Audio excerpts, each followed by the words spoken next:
தேசியம் பேசுகின்ற பொழுது ஒரு வெறியூட்டல் நடக்கிறது. அது தமிழ் தேசியமாகவும் இருக்கலாம், இந்திய தேசியமாகவும் இருக்கலாம். அந்த வெறியூட்டல் பொழுது நீங்கள் இழப்பது உங்கள் பகுத்தறிவை, உங்களது தன்மானத்தை, உங்களது சம உரிமையை, உங்களது விடுதலை உணர்வை. வெறியை தவிர்த்து பார்க்கின்ற பொழுதுதான் பொதுமை நியாயம் என்பது புலப்படும். இந்திய வரலாற்று ஆய்வுக் கழகம் அதன் தலைவராக வை சுதர்சன ராவ் என்கின்ற ராஷ்டிரிய சுயம் சேவக் சங்கத்தின் ஒரு தலைவராக நியமிக்கப்படுகின்றார். வரலாற்றாளர்களுக்கு ஒரு அறிவுரை வழங்கினார். வேதத்துடன் தொடர்பு அனைத்தையும் தொடர்பு பிடித்துத்தான் அத்துணை ஆய்வுகளும் நூற்களும் எழுத்துக்களும் இருக்க வேண்டும் என்று அவர் சொன்னார். இன்று அதை ஒன்றிய அரசு செய்து கொண்டிருக்கிறது. இதற்கு முரண்பட்ட எதையும் அனுமதிக்க மறுக்கிறது, கீழடி உட்பட. இப்பொழுது இங்கே சில தமிழ் பக்தர்கள் இருக்கின்றார்கள். அவர்கள் சொல்லுகின்றார்கள், everything should be related to சங்கம். அதை வைத்துக் கொண்டுதான் நமது தமிழ் வரலாற்றை படைக்க வேண்டும், பண்பாட்டை பார்க்க வேண்டும் என்பதாக சொல்லுகின்றார்கள். வைதிகர் சொன்னால் அது வெறித்தனம், நம்மவர்கள் சொன்னால் அது வரலாறாகிவிடும்.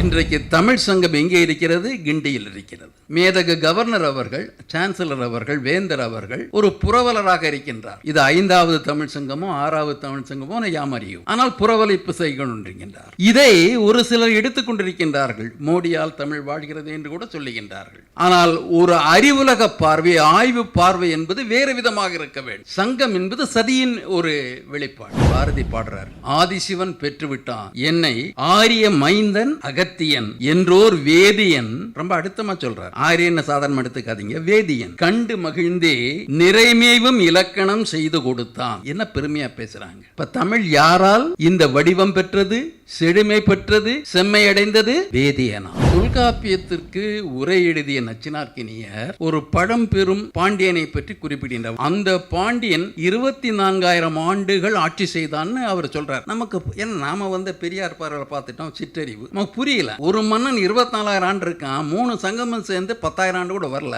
எப்படி இது? ஒரு கண்ணனுக்காக பல ராதைகள் இயங்குகின்ற சூழல். பல பெண்கள் அவனையே விரும்புகின்றார்கள். அது திருமணமான பெண்ணும் விரும்புகின்றாள், அவனை விட வயது முதிர்ந்த பெண்ணும் விரும்புகின்றாள். அவ்வாறு விரும்புவது அது ஒரு தனி அனுபவம். இத பேரின்பம் அப்படின்னா, அப்ப நாம சொல்ற ஏகபத்தினி விரதம் எல்லாம் அங்க கிடையாது. ஆணுக்கு சாதகமாக பலருடன் உறவு என்பது ஏற்கப்படுகிறது. நீங்க ஒரு பெண்ணிற்காக பல ஆண்கள் தவம் இருக்கிறதா எந்த ஒரு புராணத்தையா படிச்சிருக்கீங்களா? அறிவார்ந்த அவையினர் அனைவருக்கும் வணக்கம். இன்று ஒரு தலைப்பின் மீதான ஆய்வு கருத்தரங்கம், தமிழின் சம உரிமைக்கான போராட்டம் என்ற தலைப்பில். இந்த தலைப்பை சிறிது ஆய்வு செய்ய வேண்டும். தலைப்பை ஆய்வுக்குள்ளாக்கினால்தான் இதனை தொடர்ந்து வருகின்ற ஆய்வு கருத்துக்கள் மீது சரியான ஒரு பார்வை நமக்கு இருக்கும். சம உரிமை என்பது இங்கே ஒரு மையக்கருத்து. தமிழின் சம உரிமை என்று வருகின்ற பொழுது அதற்கு 2 பரிமாணங்கள் உண்டு.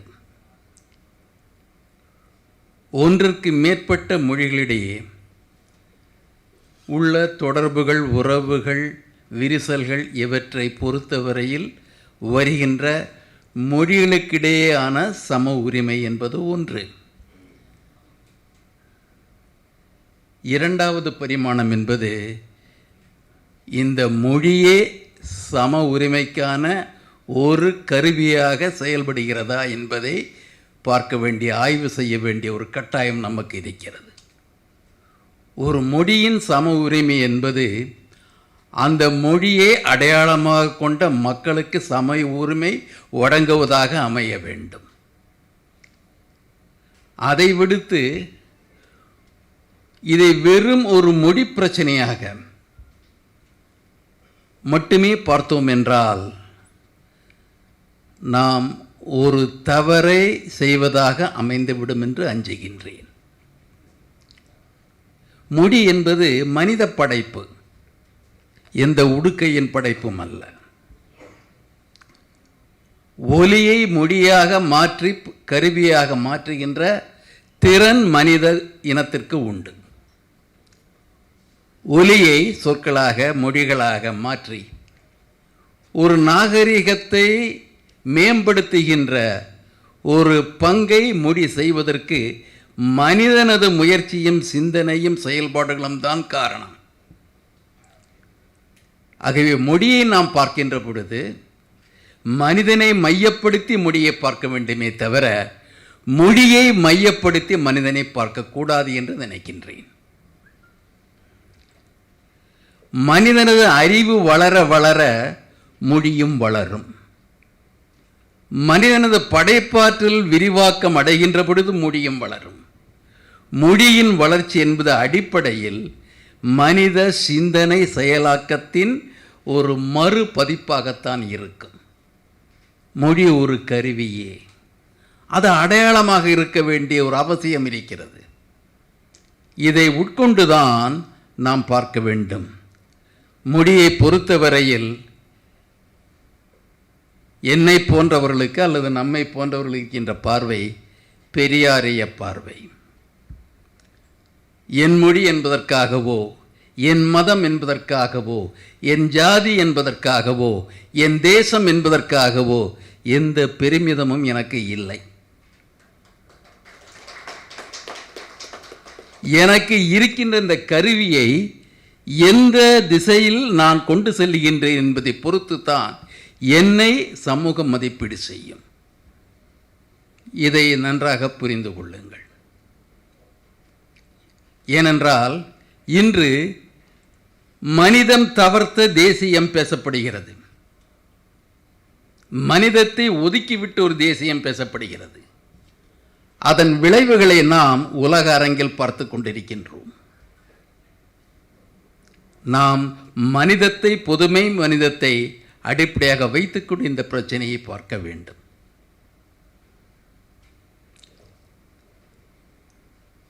இந்த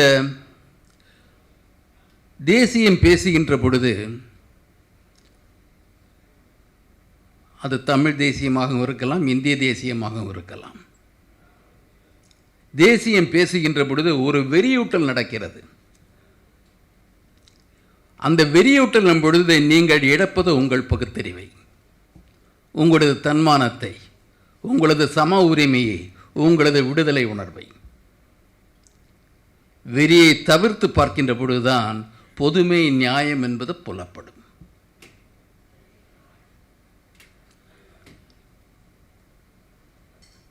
ஆயிரத்தி 2014 ஆண்டிற்கு பிறகு பாஜகவின் ஆட்சி வந்து விடுகிறது மையத்தில். அப்பொழுது Indian council of historical research, இந்திய வரலாற்று ஆய்வுக் கழகம் மைய அரசாங்கத்தின் கட்டுப்பாட்டில் உள்ளது. அதன் தலைவராக ஒய் சுதர்சன ராவ் என்கின்ற ராஷ்ட்ரிய சுயம் சேவக் சங்கத்தின் ஒரு அடிப்படையாக இயல்பாக ஈடுபட்டிருக்கின்ற ஒருவர் அதன் தலைவராக நியமிக்கப்படுகின்றார். அன்று அவர் சென்னைக்கு ஒரு நிகழ்ச்சிக்கு வந்திருந்தார். அந்த நிகழ்ச்சியில் நானும் இருந்தேன்.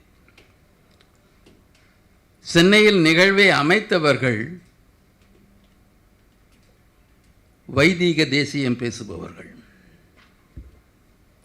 நாம் இந்து தேசியம் இந்து தேசியம் என்று சொல்லுகின்ற பொழுது நாம் எதிர்ப்பது வைதீக தேசியத்தை.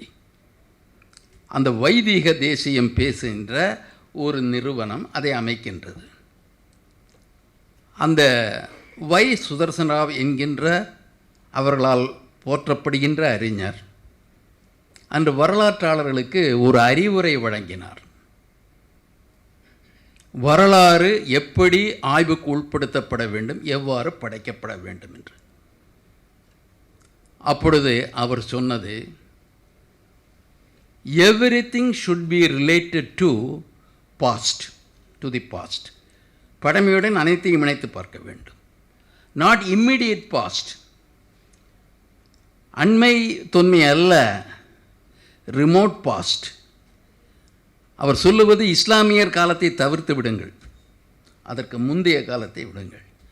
பிறகு மிக தெளிவாக சொன்னார், it should be related to the Vedic past. வேதத்துடன் தொடர்பு, அனைத்தையும் தொடர்பு பிடித்துத்தான் அத்துணை ஆய்வுகளும் நூற்களும் எழுத்துக்களும் இருக்க வேண்டும் என்று அவர் சொன்னார். இன்று அதை ஒன்றிய அரசு செய்து கொண்டிருக்கிறது.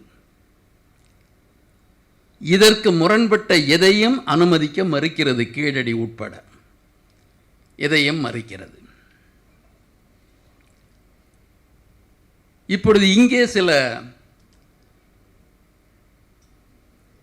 தமிழ் பக்தர்கள் இருக்கின்றார்கள். இதை அப்படியே பார்ப்போம் என்றால் அவர்கள் சொல்லுகின்றார்கள், everything should be related to சங்கம். நம்ம ரிமோட் பாஸ்டிங் சங்கம், அதை வைத்துக்கொண்டுதான் நமது தமிழ் வரலாற்றை படைக்க வேண்டும், பண்பாட்டை பார்க்க வேண்டும் என்பதாக சொல்லுகின்றார்கள். இப்போ கமலஹாசன் சொல்கிறதுல கூட அந்த மாதிரி சில பிரச்சனைகள்லாம் வந்தது. சங்கம் அறிவார்ந்த நண்பர்களே, இந்த சங்கம், சங்க இலக்கியம் என்பதை பற்றி ஒரு ஈரோட்டு கண்ணோட்டத்தில் ஆய்வுகள் நடத்தப்படவில்லை என்று அஞ்சுகின்றேன். சங்கம் என்பது, சங்க இலக்கியம் என்பது ஒரு இனத்தின், மொழி சார்ந்த இனத்தின் வரலாற்றில் மேம்பாட்டில் ஒரு கட்டம். ஆனால் எந்த ஒரு சமூகத்திற்கும் பல கட்டங்கள் உண்டு. ஆரம்ப கட்டம், அடுத்த கட்டம், சிறிது விரிவாக்கமடைந்த கட்டம், இறுதியாக சொல்லுகின்ற அந்த செம்மொழி என்று வருகின்ற ஒரு செம்மையான படைப்பை கொண்ட கட்டம். சங்க இலக்கியத்தோடு மட்டும்தான் தொடர்படுத்தி பேச வேண்டும் என்றால் நமது நாகரிகம் சங்கத்திலிருந்து மட்டுமே தொடங்குகிறது என்று பொருள். வைதிகர் சொன்னால் அது வெறித்தனம், நம்மவர்கள் சொன்னால் அது வரலாறாகிவிடுமா? சங்கம் என்பது ஒரு பண்பட்டு வருகின்ற நிலையில் ஒரு கட்டமே தவிர, அதற்கு முன்னால் தமிழருக்கு பண்பாட்டு மாற்றங்கள் நடைபெறவில்லை என்பது பொருள் அல்ல. சங்கம் என்று இவர்கள் குறிப்பிடுகின்ற அந்த காலத்திற்கு முன்னால் தமிழருக்கு நாகரிகம் இருக்கவில்லையா என்பதை புரிந்து கொள்ளுங்கள். நமக்கு அதற்கு முன்னாலும் ஒரு தொன்மை உண்டு. ஒரு மொழி என்பது பல கட்டங்களை அடைகிறது. மொழி என்பது அப்படியே இருந்துவிட்டால், கொஞ்சம் பேர் சொல்கிறாங்க தமிழுக்கு தனித்தமிழ். நம்ம தமிழுக்கு இனியும் சொல்லப்போனால் தமிழரை மையப்படுத்திய தமிழ் மீது நமக்கு இருக்கின்ற ஆர்வம், அக்கறை அது கேள்விக்குரியது அல்ல. ஆனால் துவக்கம் முதலே தமிழ் செம்மையாக இருந்தது என்று நினைக்கின்றோமா? நமக்கு அந்த படிநிலை இல்லையா? பரிணாம வளர்ச்சி இல்லையா? நமக்கு அந்த பரிமாண வளர்ச்சி உண்டு. நமக்கு ஒரு தொன்மையை மறுக்கின்ற சங்க அழுத்தம் என்பது தவிர்க்கப்பட வேண்டும் என்று நினைக்கின்றேன். சங்கம் என்று குறிப்பிடுகின்ற அந்த சொல்லை பற்றி சரியாக ஆய்வுக்கு உட்படுத்தி இருந்தால் இன்று ராஜ்பவன் தமிழை உருவாக்க மாட்டார்கள். இன்றைக்கு தமிழ் சங்கம் எங்கே இருக்கிறது? கிண்டியில் இருக்கிறது. மேதகு கவர்னர் அவர்கள், சான்சலர் அவர்கள், வேந்தர் அவர்கள் ஒரு புரவலராக இருக்கின்றார். இது 5வது தமிழ் சங்கமோ 6வது தமிழ் சங்கமோ யாம் அறியும். ஆனால் புரவலிப்பு செய்கின்றார்.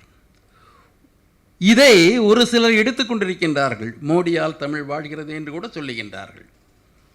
ஆனால் ஒரு அறிவுலக பார்வை, ஆய்வு பார்வை என்பது வேறு விதமாக இருக்க வேண்டும். சங்கம் என்று சொல்லுகின்ற சொல் ஒரு சதியின் வெளிப்பாடு என்பதை எத்தனை பேர் ஏற்றுக்கொள்ளுகின்றார்கள்? சங்கம் என்பது சதியின் ஒரு வெளிப்பாடு. எப்போ இந்த சங்கத்தை பற்றி, சங்கம் என்ற அடையாளம் நமக்கு வருகிறது? சங்கம் என்ற சொல் எங்கே வருகிறது? சங்கம் என்று சொல்லுகின்ற குறுந்தொகை நூல்களில், நெடுந்தொகை நூல்களில் கிடையாது. 14 கணக்கு நூல்களிலும் கிடையாது. சங்க இலக்கியம் என்று தொகைப்படுத்துகின்ற நூல்களில் இல்லாத ஒரு சங்கம். இன்று தமிழை அடையாளப்படுத்துகின்ற ஒன்றாக எப்படி மாற்றப்படுகிறது, ஏன் மாற்றப்படுகிறது, யாரால் மாற்றப்படுகிறது என்ற ஆய்வுகளை நாம் செய்ய வேண்டாமா? இந்த சங்கம் என்பதன் பின்னணியில் தான் அகஸ்தியர் வருகிறார். அகஸ்தியரும் சங்கமும் பிரிக்கப்படக்கூடாதவை, முடியாதவை. இந்த அடையாளத்தை தந்தவர்கள் நம்மை ஆரியத்திற்கு அடுத்த கட்டத்தில் வைப்பதற்காகவே இந்த அடையாளத்தை தந்தார்கள். அல்ல, அந்த பாதிப்பு நமக்கு தெரியும். ஆதிசிவன் பெற்றுவிட்டான், பாரதி பாடுறார். ஆதிசிவன் பெற்றுவிட்டான் என்னை ஆரிய மைந்தன் அகத்தியன் என்றோர் வேதியன். ரொம்ப அழுத்தமாக சொல்கிறார். ஆரியன்னு சாதாரணமாக எடுத்துக்காதீங்க, வேதியன். வேதியன் கண்டு மகிழ்ந்தே நிறைமேவும் இலக்கணம் செய்து கொடுத்தான். என்ன பெருமையாக பேசுகிறாங்க. அப்போ தமிழ் யாரால் இந்த வடிவம் பெற்றது, செழுமை பெற்றது, செம்மையடைந்தது? வேதியனால்.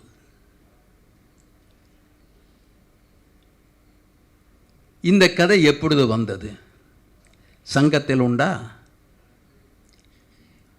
அதை பற்றிய சிறிது புரிதல் நமக்கு தேவைப்படுகிறது. சங்கத்தை பற்றிய முதல் இலக்கிய குறிப்பு களவியல் உரையில் வருகிறது.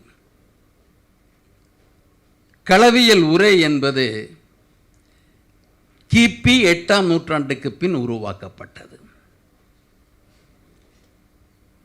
அரிகேசரி பராங்குசன் என்ற பாண்டியனை பற்றி பாடிய பாண்டிக்கோவை என்ற நூலை எடுத்து ஆளுகின்ற அந்த பாயிரம் நிச்சயமாக அதற்கு பின்னால் தான் வந்திருக்க முடியும். 8ஆம் நூற்றாண்டுக்கு பிறகு வந்த அந்த களவியல் உரையில் சங்க கதையும் கொடுக்கப்பட்டது. எப்படி கொடுக்குறாங்க? தமிழ் முச்சங்கங்கள், 3 சங்கங்கள். இதை நம்ம பெருமையாக எடுத்துட்டோம். 3 சங்கங்கள் மூலமாக தமிழ் வந்து ஒன்றுக்கு பின் ஒன்றாக முதற் சங்கம், இடைச்சங்கம், கடைச்சங்கம் என்பதாக சொல்லி அதை ஒரு கேட்லாக் போட்டார். இதை நக்கீரன் சொன்னதாக சொன்னாலும் உண்மையில் இதை எடுத்துருவில் முதலில் தமிழகத்திற்கு தந்தவர் முசிறியை சார்ந்த நீலகண்டன் என்ற வேதியர்.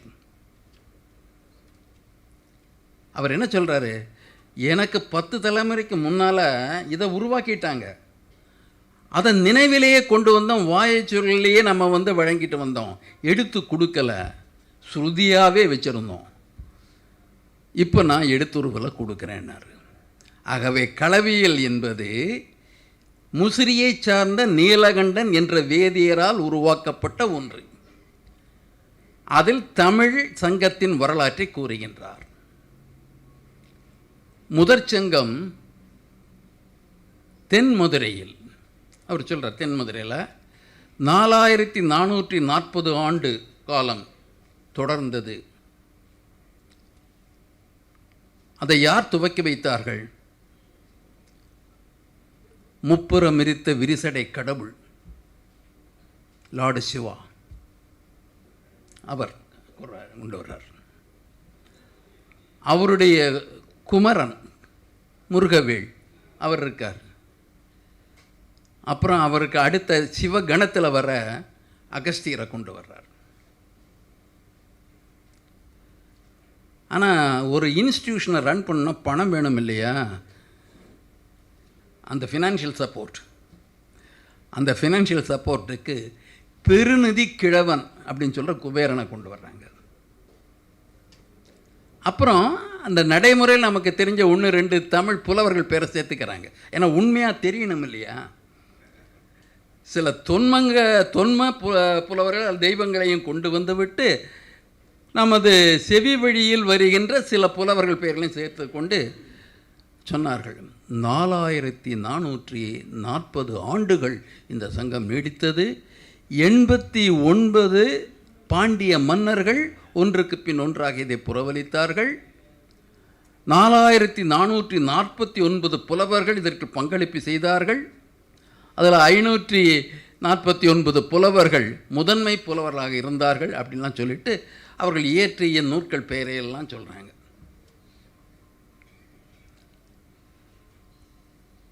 ஒரு நூலும் அந்த காலத்திலே கிடைக்கல. ஆனால் சொன்னாங்க, அந்த அகத்தியர் இலக்கணம் தந்தார். அந்த இலக்கணம் அகத்தியம். அகத்தியம் இல்லாட்ட தமிழ் கிடையாது. தந்தவர் வேதியர். அவருடைய வேதிய புராணத்தை திருவிளையாடல் புராணம் கொடுக்கும். தமிழ் திருவிளையாடல் புராணம் சமஸ்கிருதத்தில் இருக்கிற எந்த புராணமும் அது சொல்கிறது கிடையாது. இந்த திருவிளையாடல் புராணம் சொல்லுது. ஏன்னா நம்ம கற்பனையில் எல்லா கடவுளையும் நாம் படைக்கிறோம். எந்த கடவுளும் தான் தோன்றியாக இருந்தது இல்லை. எல்லா கடவுளையும் நாம் படைத்தோம். இப்போ நம்ம படைக்கிற கடவுளை நமது ஆசைகளோடையும் நமது நிலைமைகளோடையும் ஒப்பத்தான் படைக்கிறோம். இப்போ அந்த கடவுளுக்கும் ஒரு சில காலம் சென்ற பிறகு திருமண ஆசை வந்து விட்டது. தனியாக இருக்க முடியாது. ஒரு ஏவாள் தேவைப்படுகின்றாள். அப்போ அந்த கடவுளுக்கு திருமணம் நடக்கணும். திருமணத்திற்கு பார்வதி அம்மாவை கூப்பிட்றாங்க. வெட்டிங் எப்படி நடக்கணும்னு தெரியுது. இப்போ நம்ம ஆளுகள்லாம் செய்கிறபடியே கொஞ்சம் ஆடம்பரமான வெட்டிங். அந்த திருமண நிகழ்வு நம்ம சைவர்கள் செய்கிற அந்த பித்தலாட்டத்தை பாருங்கள். தென்னாடுடைய சிவனே போற்றி, எந்நாட்டவர்க்கும் இறைவா போற்றின்ட்டு ஏதோ நம்மாள் அப்படின்னு ஒரு இது காமிக்கிறாங்க. ஆனால் அந்த சிவனுக்கு திருமணம் மட்டும் கைலாசத்தில் நடக்கும். திபெத்திய கவர்மெண்ட்கிட்டையும் அல்லது சீன கவர்மெண்ட்டையும் இங்கே விசா வாங்கிட்டு போனாங்களான்னு நமக்கு தெரியாது. கைலாசத்தில் நடக்குது. திருமணம் நடந்த உடனே செல்வாக்கான ஆள், பதவியில் இருக்கிற ஆள், பணக்கார ஆள் திருமணம் நடந்தால் மற்றவங்க சும்மா இருப்பாங்களா? எல்லாம் ஓடுறாங்க. அப்போ பாரம் தாங்காமல் இதயம் அடிந்து விட்டது. புராணம் இதைத்தான் நமது ஆன்ஷியன் இந்தியன் நாலேஜ் சிஸ்டம் அப்படின்னு நம்மளுக்கு சொல்லிட்டு இருக்காங்க. இப்போது அதில் வர்ற விஷயங்கள் அது. அப்போ இமயம் அமிழ்ந்து விட்டது. லார்டு சிவா பார்த்தார். வடக்கு வீடலாமா, வடக்கு தாழலாமா? இதை சரி பண்ணணும்னா தெற்கில் அதனுடைய மறுவினையை எதிர்வினையை நம்ம ஆற்றி ஆகணும். தெற்கில் எப்படி இந்த மறுவினை எதிர்வினை ஆற்றுறது பார்த்தார். அதுக்கெல்லாம் பெரிய ஆள் போக தேவையில்லை. இருக்கிறதுலேயே குருமுனிவர், குடமுனிவர், அவரை நம்ம அனுப்புவோம். அகஸ்தியர் அவருக்கு வித் அசைன்மெண்ட்டோடு அவர் அனுப்புகிறாங்க. என்ன அசைன்மெண்ட்? நீ தெற்குக்கு போ, இந்த குடை சாஞ்சு போனதை நேராக நிமிர்த்து. ரெண்டாவது, அங்கே கொஞ்சம் பேர் நம்ம எதிர்க்கிறாங்க, அவங்கள கொஞ்சம் கவனி. அப்புறம் உட்காந்து கொஞ்சம் தமிழை கொஞ்சம் நம்ம வடிவப்படுத்து அப்படின்னு சொல்லி அனுப்புகிறாங்க. வாதாபி வில்பலனையெல்லாம் இவர் சுவாகா பண்ணிவிட்டு வந்து புதிய மலையில் உட்காந்துட்டு அவர் உட்காந்துருன்னு நினைச்சு. அந்த காலத்தில் பூமி அப்படி தான் இருந்திருக்கும். நம்ம இந்த என்ன சொல்ல மெய்யறிவு நமக்கு இல்லை, சிற்றறிவு தான் இருக்குது. அதெல்லாம் நம்ம உருண்டேன்னு பார்க்குறோம். அந்த மெய்யறிவு காலத்தில் இது தட்டையாக இருந்திருக்கு. தட்டையாக இருந்ததுன்னா அதை போய் உட்காந்துருன்னு அகஸ்தியர் அவர் சரி பண்ணிட்டார். தமிழ் அது சும்மாவாக இருந்தார். அங்கே அப்போ ராவண ஆதிக்கம் இருந்தது. ராவணன், அந்த ராவணனுக்கு இவருக்கும் போட்டி. ராவணையான ஒரு வீணை போட்டி. அங்கே எல்லாம் போட்டி இப்போ நம்ம சென்னையில் இருக்கிற சங்கீத வித்வத் சபா மாதிரி இங்கே நடத்தியிருக்காங்க போல் இருக்கு. அதில் ராவணன் வீழ்த்தப்பட்டு அவன் இலங்கைக்கு விரட்டப்பட்டான். எந்த கதையெல்லாம் இணைக்கிறாங்க பாரு. இணைக்கப்பட்டு இந்த அகஸ்தியன் வர்றாரு. அகத்தியன் தமிழ் தான். அப்போ அடுத்த புராணம் வந்துடுது. இந்த அகஸ்தியன் நான் சிவபெருமான் கட்டளையிட்டா நீ தெற்குக்கு போ அப்படின்னு சொல்லிட்டாரு. வர்ற அவசரத்தில் மனையை விட்டுட்டு வந்துட்டார். தனியாக வந்துட்டார். தெற்கில் வந்தப்புறம் இங்கே தங்குறதுன்னு முடிவு பண்ணிட்டார். மனைவி இல்லாமல் தனியாக இருக்க முடியாது, நம்ம மனைவியை அடைச்சிட்டு வரணுமே அப்படின்ட்டு அவர் தன்னுடைய சீடர் தொல்காப்பியர் அவரை பார்த்து, நீ போய் லோபமுத்திரையை கொண்டு வா. ஆனால் இவருக்கு கொஞ்சம் சந்தேகம். மனித மனம் அல்லவா, அதை இளைஞன் அனுப்புகிறோம், சபலம் இருக்கும், இதெல்லாம் கொஞ்சம் பார்த்துக்கணும். முன்னெச்சரிக்கையாக சில இது சொல்கிறாரு. நீ மிக நெருக்கமாக வரக்கூடாது. அடைத்து வருகின்ற பொழுது 4 கோல் தூரத்தை மெயின்டைன் பண்ணணும், டிஸ்டன்ஸை மெயின்டைன் பண்ணணும். மெயின்டைன் பண்ணி அதை தொடாமல், பார்க்காம, தீண்டாமல், மூச்சு காற்று கூட படாத அளவிற்கு அந்த தொலைவில் வந்து இங்கே கொண்டு சேர்க்கணும். அது பேசாமல் இவரே போய் அடிச்சுட்டு வந்திருக்கலாம். அவரை வந்தார். அப்புறம் போய் ரொம்ப பயபக்தியோ குரு பக்தியோடு அதெல்லாம் பண்ணி அந்த அம்மாவை அடிச்சிட்டு வர்றாங்க. பெரிய நதிகளெல்லாம் பிரச்சனை வரல அவருக்கு. நர்மதா, தபதி, கோதாவரி, மகாநதி எதுவுமே பிரச்சனை வரல. கிருஷ்ணா எதுவுமே வரல. காவிரி கூட வரல. ஆனால் சின்ன வைகை அங்கே வந்துன்னா வெள்ளம் வருதாமா. வெள்ளம் வந்துடுன்னா இவங்களுக்கு பிரச்சனை ஆயிடுச்சு. இந்த அம்மாவை எப்படி மூழ்காமல் எடுத்துகிட்டு வர்றது? உடனே ஒரு மர கம்பு கோலை எடுத்துட்டு வெட்டி அதை வந்து ஒரு கம்பாக பண்ணி, நீங்கள் பிடிச்சிங்க ஒரு பக்கம், நான் இப்படி கொண்டு போகிறேன் அப்படி. ஏன்னா தொடக்கூடாது இல்லையா, குருநாதருக்கு வாக்கு கொடுத்துருக்காரு. அப்போ அந்த அம்மாவை அப்படி அந்த கம்பை பிடிச்சிங்க, நான் கொண்டு போகிறேன் அப்படின்னு சொல்லி கொண்டு சேர்த்துட்டார். அவர் கேட்குறாரு, இவருக்கு எப்போ சந்தேகம் இருக்கும் இல்லையா, ஏன்னா அகத்தியராச்சு, ஞானம் அப்போ கொஞ்சம் குறைஞ்சிருக்கு, அதனால் சந்தேகம் வந்துருச்சு. எப்படி கொண்டு வந்தேன்னா, ஏன்னா வழியில் பிரச்சனையாக ஒன்றும் இல்லையா, என்ன வழியில் எங்கேயும் பிரச்சனை இல்லையா, வைகை வரந்தாலும் சில பிரச்சனையாச்சு. என்ன பண்ணேன் அப்படின்னா, இது மாதிரி கோலை கொடுத்தேன். ஒரே கோலில் ஒரு பக்கம் நீயும் அடுத்த பக்கம் என் மனைவியம்மா தீட்டு போட்டுச்சு இல்லையா. உடனே அவர் சாபம் கொடுக்குறார். பிராமணர்களை கோச்சிட்டா முதல்ல ஒரு சாபமாக தான் இருக்கும். நம்ம மன்னர்களை வந்து பயமுறுத்தி வச்சது பிரம்ம சாபத்தை சொல்லி. இப்போ இந்த பிரம்ம கோபம், பிரம்ம சாபம் சாதாரண விஷயம் கிடையாது, அதுக்கு கழுவாயே கிடையாது. அப்போ அந்த அம்மாவை நீ வந்து இந்த கோலின் மூலமாக, கம்பின் மூலமாக தீண்டி விட்டாய், சாபம் கொடுத்தோன்னே, இவ்வளோ மடையனாக இருக்கே நீ, அவரை காப்பாற்றுறகம் பண்ணவே தப்பாக எடுத்திருக்கேன், நீயும் வந்து இல்லாமல் உன்னை பற்றிய தகவலும் இப்போ எதிர்காலத்துக்கு இல்லாமல் போவதாகன்ட்டு இவர் சபிச்சிட்டாராம. திருப்பி அகஸ்திய சாபத்தை விட தொல்காப்பியர் சாபம் பெருசாக போச்சு. அகஸ்தியரை பற்றி எல்லாம் விட்டு போச்சு. இதையும் கதையில் கொடுக்குறாங்க தொல்காப்பியம். இப்போ இவர் சொல்கிறார், முதற் சங்கத்தில் 2 பேர் இருக்காங்க. அகஸ்தியர் இருக்கார், சீடர்கள் வளர்த்துருக்கா, 16 சீடர்களை கொண்டு வந்தாங்களாம். அப்புறம் வந்து கடல்கோள் வந்துருச்சு, ஆழிப்பேரலை வந்து தென்மதுரை கடலில் போயிடுச்சு.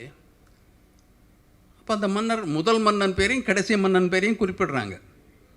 இடைப்பட்ட மன்னர் பேரை தர்றதில்லை வசதிக்காக, ஏன்னா அப்ரிட்ஜ்டு வெர்ஷன் அது, அதனால் தர்றதில்லை. அதுக்கப்புறம் கடல்கோள் வந்ததுக்கப்புறம் இவர் வந்து 2ஆம் சங்கத்தை, இடைச்சங்கத்தை கபாடபுரம் ஒன்று அங்கே கொண்டு வந்து 3700 ஆண்டு 59 பாண்டிய மன்னர்களால் புறவழைக்கப்பட்டது. அங்கே வந்து 3000 அந்த புலவர்கள் இருந்தாங்க. அதில் வந்து 59 தலைமை புலவர்கள் இருந்தாங்க அப்படின்னு சொல்லிட்டு, அதில் சில நூல்கள் அகத்தியமும் தொல்காப்பியம் இருக்குது, அதுலேயும் சில நூல்கள் பட்டியலை கொடுக்குறாங்க. தொல்காப்பியம் தவிர வேறு எதுவும் நமக்கு கிடைக்கல.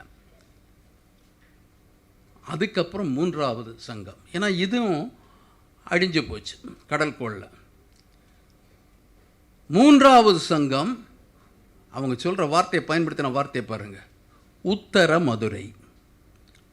உத்தரம்ங்கிறது வடக்கு, தமிழா, உத்தர மதுரை.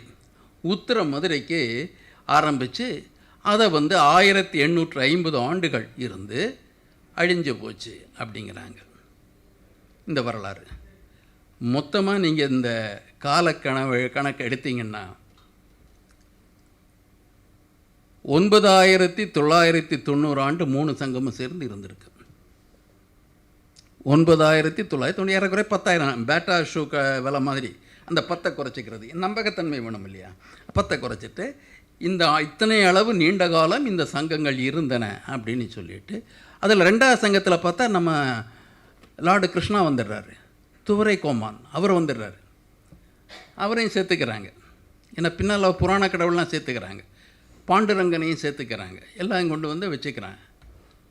இதை வச்சு இந்த சங்கம் எல்லாம் இருக்குது அப்படின்னு சொல்லிட்டு இந்த இதில் என்ன வேடிக்கைன்னா, தொல்காப்பியத்திற்கு உரை எழுதிய நச்சினார்க்கினியர் ஒரு பழம்பெரும் பாண்டியனை பற்றி குறிப்பிடுகின்ற வடிவலம்ப நின்ற பாண்டியன்.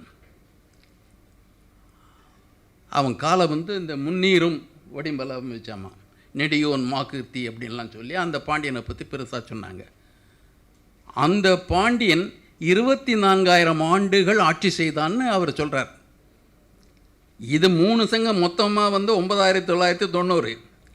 ஆனால் அதில் முதற் சங்கத்தில் வர்ற ஒரு பாண்டியன் வந்து 24,000 ஆண்டு ஆட்சி செஞ்சுருக்கான். நமக்கு ஏன்னா நாம் வந்து பெரியார் பார்வையில் பார்த்துட்டோம், சிற்றறிவு நமக்கு புரியல. ஒரு மன்னன் 24,000 ஆண்டு இருக்கான், 3 சங்கமும் சேர்ந்து 10,000 ஆண்டு கூட வரல, எப்படி இது? ஆனால் இது புனிதம், புனிதத்தை கேள்விக்குள்ளாக்கக்கூடாது, இதை கொண்டு வராங்க. இப்போ இந்த 3 சங்கம் இருந்துன்னு சொல்கிறாங்க இல்லையா? இப்போ சங்கம் அமைத்தது அப்படிங்கிற ஒரு நிறுவனம். உலகத்தில் செம்மொழிகள் பல உண்டு. எபிரேயம், அராபியன், லத்தீன், அப்புறம் நம்ம கிரேக்கம், இப்படியெல்லாம் இந்த செம்மொழிகள் உண்டு. பெரிய காப்பியங்கள் வந்தது உண்டு, ஹோமருடைய எலியட்லாம் அதில் வந்தது உண்டு. ஆனால் எந்த ஒரு செம்மொழி இலக்கியத்திற்கும் மன்னர் புறவலிப்பு காரணம் என்று எங்கும் கூறப்பட்டது கிடையாது. மக்கள் மொழி, மக்கள் மொழியில் மக்கள் புலவர்களாகின்றார்கள், காப்பியங்களை ஏற்றுகின்றார்கள். இலக்கியங்கள் மக்கள் படைப்புகளாக இருக்கின்றன. சில மன்னர்களும் கொடுக்கலாம், அது வேறு விஷயம். மக்கள் மொழிகளுக்கு வளருவதற்கு காரணம் மன்னர்கள் அவை அல்ல, ஆர்.என். ரவியின் ராஜ்பவன் அல்ல. மக்கள் மொழிகள் மக்களால் உருவாக்கப்படுபவை. எந்த மன்னர்களையும் எந்த இறைவர்களையும் நம்பி மொழிகள் வளர்வது கிடையாது. ஆனால் ஒரு தத்துவத்தை இங்கே இறக்கிட்டாங்க. சிவன் அகஸ்தியனுடைய கூட்டு முயற்சியால் தமிழ் இங்கே உருவாக்கப்பட்டது. ஆகவே நீங்கள் யாருக்கு அப்போ அதில் என்ன வருதுன்னா, சரி இறைவன் மொழி என்ன? இறைவன் மொழி தமிழ் மொழின்னு இந்த இலக்கியவாதிகள் சொன்னார்களா? ஆரியத்தை குறிப்பிடுறாங்க. அதை 2ஆம் கட்டத்தில் வர்ற சமயத்தில் என்ன சொல்கிறாங்க? ஆரியம் கண்டாய், தமிழும் கண்டாய். இணையாக இருக்க முடியாது, துணையாக இருக்கலாம். அப்போ இந்த அடிமைத்தனம் எங்கே உருவாக்கப்பட்டது?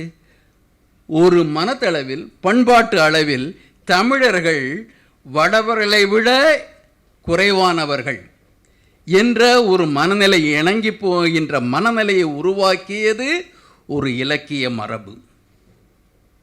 சங்கம் என்ற பெயரில் அந்த இலக்கிய மரபை நாம் ஏற்றுக்கொள்ளப் போகின்றோமா? இப்போ சங்கம்ங்கிற அடையாளத்தையே நான் வந்து கேள்விக்குறியான. நமது இலக்கியத்தை தொன்மை இலக்கியம் என்று சொல்லுங்கள், சங்க இலக்கியம் என்று சொல்லாதீர்கள். சங்க இலக்கியம் என்றால் நீங்கள் வேதியனுக்கு கட்டுப்பட்டவர்களாகின்றீர்கள். தொன்மை இலக்கியம், அந்த இலக்கியங்கள் காலம் 1000 ஆண்டு பக்கம் வருது. மாமூலனார் ஏறக்குறைய இந்த மௌரியர்கள் காலத்துக்கு முற்பட்ட இருக்கின்றார்கள். அவர் மௌரியர்களை பற்றி, வம்ப மௌரியரை பற்றி குறிப்பிடுறார். அவர் காலத்திலிருந்து ரொம்ப பின்பற்ற காலம் வரைக்கும் வருது. 1000 ஆண்டுகளும் ஒரே பண்பாடாக இங்கே இருந்ததில்லை. பண்பாட்டு மாற்றங்கள் நிகழ்ந்து கொண்டிருக்கின்றன. புதைப்பதை மரபாக கொண்ட தமிழர்கள் எப்படி எரிப்பதை ஏற்றுக்கொண்டார்கள்? எரிக்கின்ற மரபை பற்றி பிற்கால இந்த சங்க இலக்கியம் என்று கூறப்படும் இலக்கியத்தில் பார்க்கின்றோம். ஒல்லையூர் இருந்த பூதப்பாண்டியன், அவன் மனைவி பெருங்கோப்பெண்டு. ஒல்லையூர் இருந்த பூதப்பாண்டியன் மனைவி பெருங்கோப்பெண்டு. பெருங்கோப்பெண்டு இயற்றிய அந்த பாடல் இருக்கிறது. அந்த பாடலில் இந்த மன்னன் இறந்த பிறகு எரியூட்டப்படுகின்றான். இந்த அம்மா உடன்கட்டை எரிகின்றாள். அப்போ மற்றவர்கள் வந்து தடுக்கின்றார்கள். அவன் நீங்களும் போயிட்டா என்ன ஆகிறது, நீங்கள் வந்து போகாதீங்கன்ட்டு. அப்போ பெருங்கோப்பெண்டின் பாடல் நமக்கு சொல்லுகிறது. அப்போ பெண்களுக்கு இருந்த ஆப்ஷன், கணவனே இழந்த பெண்களுக்கு இருந்த ஆப்ஷன் 2. ஒன்று கைமை நோன்பு, விதவையான சில கட்டுப்பாடுகளுக்கு உட்படுவது கைமை நோன்பு. 2வது உடன்கட்டை ஏறுதல். பெருங்கோப்பெண்டு சொல்கிறாங்க, சுவையான உணவு கிடையாது, சுவையற்ற உணவு, எந்த விதமான வசதியும் இல்லாத தரையில் வாடுகின்ற படுக்கை, கடும் தரையில் வாடுகின்ற படுக்கை, பொது வாழ்க்கை கிடையாது. இந்த கொடுமையை அனுபவிப்பதை விட என் கணவனோடு நானும் சென்று விடுகிறேன் அப்படின்னா என்ன அர்த்தம்? கைமை என்ற அந்த கட்டுப்பாடு பெண்களின் மீது எப்பொழுது விதிக்கப்பட்டது? ஆதி தமிழகத்தில் இல்லாத அந்த மரபு, ஆதி தமிழகத்தில் இல்லாத அந்த எரிக்கும் மரபு இந்த இடைப்பட்ட காலத்தில் எப்படி வந்தது? இப்போ சங்கம்ங்கிற இவங்க சொல்கிற அந்த பண்பாடுங்கிறது ஒரு ஐடியல் சொசைட்டி கிடையாது. இது ஊடுருவப்பட்ட பண்பாட்டு சிதைவுகளை நாம் காணுகின்ற ஒரு சங்க இலக்கியம். எரியூட்டப்படுதலும் கைமையும். அதற்கு முன்னால் எத்தனை பாண்டியர்கள் இறந்து போனாங்க, அங்கேயெல்லாம் எரியூட்டப்பட்டதாக நமக்கு தகவல் கிடையாது. இனி ஒன்றையும் வைத்துக் கொள்ளுங்கள், நமக்கு தெரிஞ்ச வேலரும் பல பாண்டியரும் மன்னர்களுக்கும் மனோகம சிஸ்டம், ஒரு மனைவி, ஒருத்தனுக்கு ஒருத்தி, இது இருக்கு. சங்கப்பாடலில் வேளிர் பேகன், நம்ம பழனிய பகுதி ஆண்ட பேகன், பேகன் மீது ஒரு பழி விழுந்து விட்டது. பேகன் மனைவியின் பெயர் கண்ணகி. பேகன் மனைவியை விட்டு விட்டு ஒரு பொதுமகளிருடன் வாழத் துவங்கி விட்டான். மனைவி வேதனையில் வாடுகின்றாள். புலவர் தலையிடுகின்றார். இது என்ன முறைகேடு நீ செய்வது அப்படின்னு அந்த மன்னனை சாடுறார். அந்த காலத்தில் நம்ம புலவர்களுக்கு அந்த தைரியம் இருந்தது. இந்த காலத்தில் இருக்கணும் நம்ம விரும்புகிறோம். மன்னனை சாடுகின்ற புலவர்களை பார்க்கின்றோம். அந்த கேட்குறாரு, என்ன இதை மனைவியை விட்டு பிரிந்து வேறொரு பொண்ணோட வாழ்க்கை நடத்துகிற, இதை முறையான்னு கேட்குறாங்க. அவன் திருத்தப்படுகின்றான் என்பது ஒன்று.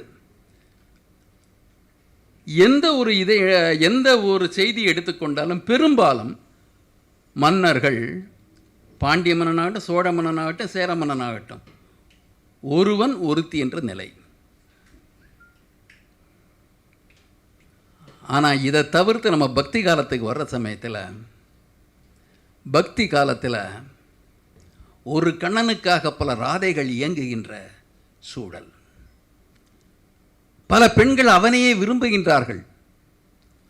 அது திருமணமான பெண்ணும் விரும்புகின்றாள், அவனை விட வயது முதிர்ந்த பெண்ணும் விரும்புகின்றாள். அவ்வாறு விரும்புவது அது ஒரு தனி அனுபவம். அந்த அனுபவம் ஆண்டாலும் அதைத்தான் சொன்னாங்க. இதை பேரின்பம் அப்படின்னாங்க. அப்போ நாம் சொல்கிற ஏகபத்தினி விரதம்லாம் அங்கே கிடையாது. யாருக்கு? ஆணுக்கு சாதகமாக அந்த பலருடன் உறவு என்பது ஏற்கப்படுகிறது. பெண்ணு கிடையாது. நீங்கள் ஒரு பெண்ணிற்காக பல ஆண்கள் தவம் இருக்கிறதா எந்த ஒரு புராணத்தையாக படிச்சிருக்கீங்களா? ஒரு கண்ணனுக்காக பல பெண்கள் ராசலீலைகள் நடத்துவார்கள். ஆனால் ஒரு பெண் கடவுளுக்காக ஆண்கள் அது போன்று இருந்தது உண்டா? ஏன்னா பல பெண்களை சொத்துக்கள் என்று நினைக்கின்ற அந்த ஒரு மனநிலையை உருவாக்கிய காலத்தில், பெண்ணடிமைத்தனம் உருவாக்கிய காலத்தில் இந்த புராணங்கள் உருவாக்கப்பட்டன. தமிழ் இலக்கியத்தில் சங்க இலக்கியம் கூறுகின்ற சில விழுமியங்கள் சங்கத்தின் பிற்காலத்திலேயே மீறப்பட்டு விடுகின்றன. பக்தி என்று வருகின்ற பொழுது இந்த சமூக விழுமியங்கள் பெரும் மாற்றத்துக்குள்ளாகின்றன. அங்கே அடிமைத்தனம் உங்களிடையே புகுத்தப்படுகிறது. அதில் தான் பக்தி இயக்கத்தில் நம்ம அதை இனியும் அந்த ஒரு பக்தியின் தாக்கத்திலிருந்து முழுமையாக நாம் விடுபடவில்லை. பெரியார் விடுதலைக்காக போராடினார், அந்த விடுதலைக்காக போராடினார், விடுபடவில்லை. அந்த பக்தியில் எங்கும் வலியுறுத்தப்படுவது மேலே இருப்பவனிடம் அடங்கி பணிந்து அவனுக்காக வாழ்க்கை நடத்துவது. கணவனுக்காக மனைவி பக்தியோடு இருக்க வேண்டும், பதிபக்தி. அரசனிடம் பக்தியோடு பிரஜைகள் இருக்க வேண்டும், ராஜ பக்தி. கடவுளிடம் இவர்கள் பக்தியாக இருக்க வேண்டும், தெய்வ பக்தி. இன்னைக்கு ஒருபடி மேலே போய் தேசபக்தி. முற்காலத்தில் தேசபக்தின்னு யாரும் சொல்ல மாட்டாங்க, ராஜபக்திம்பாங்க, தேசபக்தி கிடையாது. இந்த நூற்களில், தமிழ் இலக்கியங்களில் முன்னர் காணப்பட்ட விழுமியங்கள் மாறிக்கொண்டே இருக்கின்றன. மாற்றத்துக்குள்ளான பல விழுமியங்கள் நம்மை அடிமைகளாக மாற்றின, இழிவுக்கு உள்ளாக்கின. நந்தன்கள் உருவாக்கப்பட்டார்கள், திருப்பாணர்கள் உருவாக்கப்பட்டார்கள். இதை ஒரு இலக்கிய ஆய்வின் போது தமிழ் என்பது ஒரு சமத்துவ விழுமியங்களை கூறிய காலத்திலிருந்து சமத்துவமற்ற விழுமியங்களை ஏற்கின்ற காலத்திற்கு மாற்றப்பட்டது எவ்வாறு என்பதை புரிந்து கொள்ள வேண்டாமா? இந்த சங்க இலக்கியத்தை பற்றி சொல்கிறத விட நீங்கள் கல்வெட்டுக்கள்லேயும் இலக்கியத்தில் சங்கம் கிடையாது. நம்ம நீலகண்டன் முசிறி தான் அதை கொண்டு வந்தார், களவியல் உரைன்ட்டு. அதற்கு ஒரு புனிதம் தரப்பட்டது. எப்போ புனிதம் தரப்படுகிறதோ அப்பொழுது அதன் பின்னே சதி இருக்கிறது என்று பொருள். இந்த ஒரு விழுமிய மாற்றத்தை மொழி ஆர்வலர்கள் புரிந்து கொள்ள வேண்டும். தமிழில் சமத்துவத்திற்கான போராட்டம் என்று சொல்லுகின்ற பொழுது அந்த போராட்டம் இனியும் தொடர்கிறது. நம்ம இன்று மொழி போராட்டம் நடக்கின்ற பொழுது ஆங்கிலம், சமஸ்கிருதம், இந்தி போன்ற மொழிகளை ஒப்பிட்டு நாம் போராட்டத்தை பற்றி பேசுகிற நவீன காலம். அது அரசியல் தளம். ஆனால் பண்பாட்டு தளத்தில் நாம் சம உரிமைக்காக தமிழுக்குள்ளேயே போராட வேண்டிய அவசியம் இருக்கிறது. ஒரு இலக்கிய மரபை எதிர்த்து போராட வேண்டிய அவசியம் இருக்கிறது. சம உரிமை என்பது தமிழர்களை மானமுள்ள சமத்துவமுள்ள மனிதர்களாக மாற்றும் என்பதை புரிந்து கொள்ளுங்கள். பல தவறுகளை தமிழ் ஆர்வலர்கள் செய்து கொண்டிருக்கின்றார்கள். இந்த கல்வெட்டுக்கள் இருக்கு. இந்த நக்கீரரை பற்றி சொன்ன நக்கீரர் போலியானவர் என்பதற்கு பல உதாரணம். அகத்தியர் சங்க இலக்கியத்தில் எதுலேயுமே கிடையாது. அகத்தியம் என்று ஏற்றப்பட்டதாக பின்னால் போலி இலக்கியங்கள் உருவாக்கப்பட்டது உண்மை. அகஸ்தியருங்கிறது அந்த சமஸ்கிருத பெயர். ரிக்வேதத்தில் ஒரு அகஸ்தியர் இருக்கார். வசிஷ்டரின் சகோதரர் என்று கூறப்படுகின்ற அகஸ்தியர். அந்த அகஸ்தியர் 26 பாடல்களை ரிக்வேதத்தில் எழுதியிருக்கார். ரிஷிகளில் கடைசியாக வர்றவர். ஆரம்பத்தில் ஆரிய பிராமணர்களுக்கு, ஆரியர்கள்னு பொதுமைப்படுத்த விரும்பல, ஆரிய பிராமணர்களுக்கு 7 கோத்திரம்தான். சப்த ரிஷிகள் 7 கோத்திரம்தான் அவர்கள் கோத்திரம். கடைசியில் கொஞ்சம் வேற ஆளுகளையும் சேர்க்க வேண்டிய அவசியம் வந்தோன்னா 8வது கோத்திரம் அதுதான் அகஸ்திய கோத்திரம். அந்த அகஸ்தியர் புராணங்களில் கூறப்படுகின்ற அகஸ்தியர். இந்த வேத அகஸ்தியருக்கும் புராண அகஸ்தியருக்கும் எந்த தொடர்பும் கிடையாது.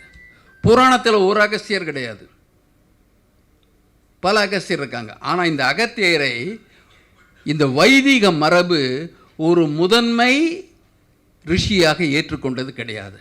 அதற்கு ஒரு உதாரணம் சொல்ல வேண்டும் என்றால் 18 புராணங்களை அவர்கள் படைத்தார்கள். சம்ஸ்கிருதத்தில் 18 உபபுராணங்களையும் படைத்தார்கள். இதில் பராசரனுக்கு உபபுராணம் உண்டு, பலருக்கு உபபுராணங்கள் உண்டு. எந்த புராணத்திலையும் தலைப்பாக இல்லாத அகஸ்தியருக்கு புராணம் கிடையாது. புராணங்கள் அகஸ்தியர் கூறப்படுகின்றார், அகஸ்திய புராணம் என்று ஒன்று இல்லை. அந்த அளவிற்கு அதில் இருக்கு. இவர்கள் கூறிய இந்த செய்தி எந்த வடமொழியிலையும் கிடையாது. தெற்க வந்தார், புதிய மலையில் உட்கார்ந்தாரு, அதில் தமிழுக்கு கிராமர் கொடுத்தாரு, எந்த செய்தியும் வடமொழியில் கிடையாது. வடமொழியில் இல்லாத ஒன்று தெற்கில் வருது. சரி, இந்த இலக்கியத்திலேயே 8ஆம் நூற்றாண்டுக்கு பிறகு தான் இவர் வர்றாரு.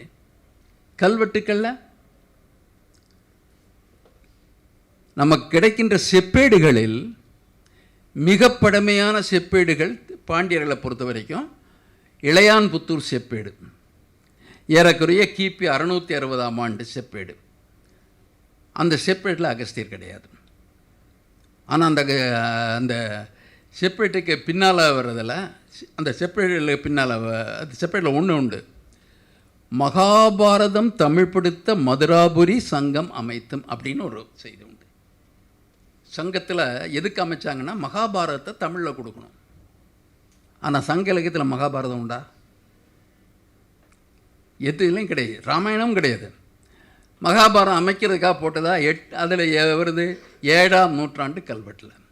ஆனால் அந்த செப்பேட்டில் கூட அகஸ்தியர் கிடையாது. ஆனால் வேள்விக்குடி செப்பேடு 770 ஆண்டு கிபி 770 வந்த வேள்விக்குடி செப்பேட்டில் 2 வருது. அகஸ்தியர் அங்கே வர்றார். எப்படி வர்றாருன்னா, பொதிய மலை பற்றி குறிப்பிடல, அங்கே வம்சாவளியை பற்றி குறிப்பிடுறாங்க. தமிழ் பகுதி வடமொழி பகுதின்னு இருக்குது. தமிழ் பகுதியில் பழைய பாண்டிய மன்னர்கள் ஒரு 7 பேரை பற்றி வரிசையாக கொடுக்குறாங்க. சமஸ்கிருத பகுதியில் இந்த அந்த ஜீனியாலஜின்னு சொல்லுவாங்களே, வம்சாவளி, அதை குறிப்பிடுறாங்க சமஸ்கிருதத்தில். அவங்க மற்ற பாண்டியர்களை பற்றி கவலைப்படலை. பாண்டிய குலத்தை ஆரம்பித்தவன் யார்? லார்டு சந்திரன். சந்திரனுக்கு அப்புறம் நிலவு, அப்படி ஒரு பேர் கொடுத்துட்டாங்க. நிலவுக்கரம் புரூரவஸ்ங்கிற புராண சித்திரம். புரூரவஸ், அந்த புரூரவஸுடைய புரோகிதன் அகஸ்தியன். பாண்டியருக்கு புரோகிதன் அகஸ்தியன். அவர் வழிமுறைப்படுத்துகிறார். அது சொல்லிட்டு அவர் சொல்கிறார், எண்ணிறந்த சகஸ்ரம் எண்ணிறந்த பசுக்களை தானம் செய்கின்ற சடங்குகளை செஞ்சான். விஜயாபிஷேகம் பண்ணா, ராஜாபிஷேகம் பண்ணா, துலா கர்ப்பதானம் பண்ணா, அப்படின்ட்டுலாம் செய்திகளை கொடுத்து ஒரு பிராமணியை மயப்படுத்திட்டாங்க. சந்திரகுலங்கிற ஒன்றை முதல்ல கொடுக்குறாங்க, அகஸ்தியரை கொண்டு வர்றாங்க. இது எந்த நூற்றாண்டு? 8ஆம் நூற்றாண்டு, 770க்கு பிறகு வருது. இந்த நூற்றாண்டுக்கு பிறகுதான் சங்கம் பற்றிய குறிப்புகள், சங்கம் என்ற சொல் கையாளப்படுகிறது. அகஸ்தியர் என்ற நபர் குறிப்பிடப்படுகின்றார். இந்த 2 பேரையுமே நீங்கள் சங்க இலக்கியத்தில் பார்க்க முடியாது. அப்போ ஒரு தொன்மங்களின் மூலம் தமிழர் மனங்களை அடிமைப்படுத்திய, சிந்தனைகளை அடிமைப்படுத்திய ஒரு மரபு இருக்குது. அந்த மரபு ஏன் இங்கே வேரூன்றியது என்றால், அந்த மரபு மக்களை விட மன்னர்கள் மூலமாக திணிக்கப்பட்டதால் வேரூன்றப்பட்டது. இதை மன்னர்கள் ஏற்றார்கள். மக்கள் சூத்திரர்கள். மன்னர் வர்மன் என்ற பட்டப்பெயரை கொடுத்து அவர்கள் சத்திரியராக்கப்படுறார்கள். அப்போ இந்த ஒரு இலக்கிய மரபையும் நாம் புரிந்து கொள்ள வேண்டும். தமிழின் சம உரிமை போராட்டம், தற்கால போராட்டங்களை பற்றி நமது அறிஞர் சகர்கள் கூறப்போகின்றார்கள். ஆனால் தமிழின் சம உரிமைக்கான போராட்டம் ஏறக்குறைய 2000 ஆண்டுகளாக நடைபெற்று கொண்டிருக்கிறது. அந்த போராட்டங்கள் சிந்தனை விடுதலையின் மூலமாகத்தான் மாற்ற முடியும், விடுதலை மூலமாகத்தான் மாற்ற முடியும். அதற்காக ஒரு சிந்தனை புரட்சியை நடத்த வேண்டிய கட்டாயம் இருக்கிறது. அந்த கட்டாயத்தை நடைமுறைப்படுத்துகின்ற வேலையைத்தான் திராவிட இயக்கங்கள் செய்து கொண்டிருக்கின்றன. நன்றி, வணக்கம்.